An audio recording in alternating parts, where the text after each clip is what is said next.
When I meet new salespeople, they generally want to know how to sell without being pushy. Generally, in a nutshell, that's it.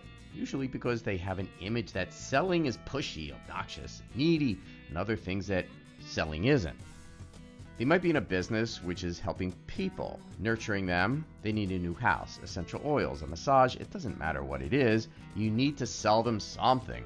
And if you think that it's all about how to sell without being pushy, then we need to have a little talk. One of the things I teach is that everything is selling and everyone is selling to everyone. You may not agree, but it's correct. If you're trying to get your kids to go to sleep, you are selling the idea that they need rest. If you want a discount to a piece of furniture, you are selling the person that they will benefit, that you will buy it now if they reduce the price. You'll sell to your friend that this or that movie is more fun than his choice. And if you've ever tried to get out of a ticket, well, you're trying your case with the officer by selling your idea that maybe he can give you a warning instead. Realize everything is selling something. But it doesn't need to be pushy or sleazy. It could be like a conversation, like this one.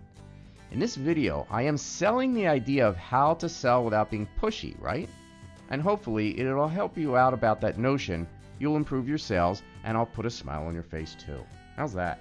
So here's some reasons why people think selling is sleazy or pushy, and how you can still sell without hating it. 1. They want something from you. Okay, yes, they want you to buy from them. But like I already said, that's the nature of it. Let's say that you're selling a potion of something that will help people to feel better. Let's assume it's legal and not a narcotic, okay? We've all been at a card exchange where people are walking around looking for people to sell their stuff. They give them a card and tell them that this will fix their aches and pains and even reduce their taxes. Okay, I'm kidding about that last one. Maybe. But if you've been on the receiving end of that conversation, you couldn't get away fast enough from that person, right? The problem, all they want is something from the other person. Don't be that person.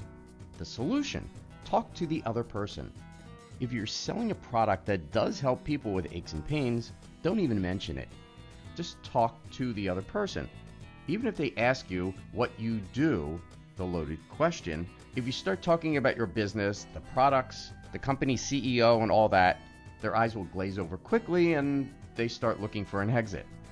What if, when they ask you, so what do you do, with that bored look in their eyes, you then change the direction of the question? Them. So what do you do? You talk about something fascinating. I spent a lot of time here just listening about other people's business. Like your business, John. How did you get into it? And you're off and running. If you only talk about what you're supposed to say, like, oh, I help people lower their electric bills, and, well, you lost them. Unless they're really thinking about their electric bill. But they weren't, were they? Another example, and I'll talk about my business, okay? Them. So what do you do? Me. Right now, I'm amazed watching everyone here trying to sell their stuff to each other. So far, I have 27 business cards in my left pocket, 3 key rings, and another pen. And they know what you mean. If they ask again, I might say, I'll tell you later, because I'm not here to sell people anything. I suppose I'm selling my mission, which is to be known to other people there. Continuing, I wonder, do they really like trying to sell at these meetings? And that question usually starts another conversation about selling. Yes, I'll finally tell them what I do, but it'll be, 1, if they absolutely do need it. I'm not just going to start down the road talking about something they don't need. And 2, after about 15 or 20 minutes of talking about them. Of course, in the end, I'll take their card, putting it in a separate pocket from the other 27 other cards that were shoved into my hand, give them my card, and infer that we're going to talk soon. I'll add them to my LinkedIn connections and connect with a short thank you and see if we can help each other. No selling, no pushing, not being obnoxious, just being a good connection. 2, you usually don't know what to say. Got your elevator pitch? Can you explain what you do in a short, concise sentence? Well, then just stop. If the first words you say are, I help people who, you will sound like everyone else in the room who are shoving their business cards at you. Yes, You do need a short, concise sentence, but wouldn't it be better if you find out about what they need first? For instance, I meet a lot of women who hate selling, and I love asking questions like, what happens when you need to sell your essential oils? And I can actually see their physiology shift. They'll explain how they feel about selling, what other people are thinking, the failure, and they may not know what to do. The problem, they usually feel defeated before they start. The solution, help them out for free, for nothing, with no agenda. What I do is ask if I could suggest something and tell them a story about someone who is in the same situation. You could do that too, because we all know someone who had a story that could be fit into their situation.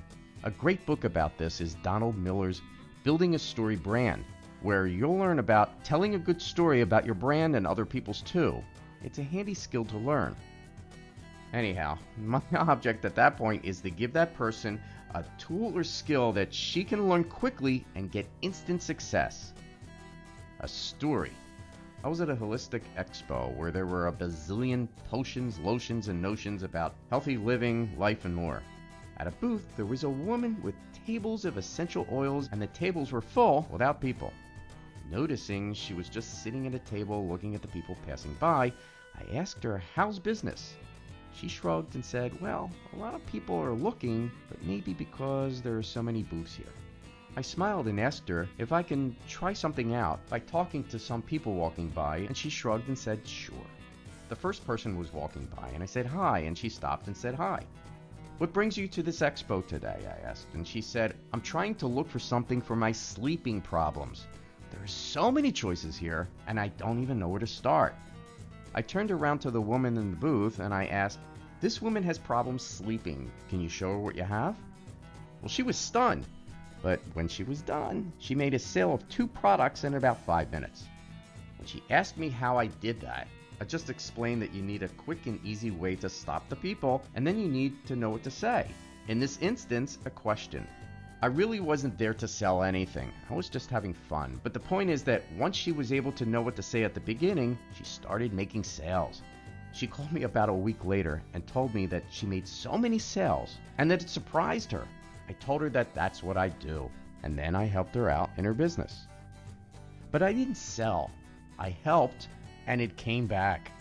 I'll have another video about some more ideas about how to sell without being pushy. For now, start working on the 2 above, and we'll chat soon.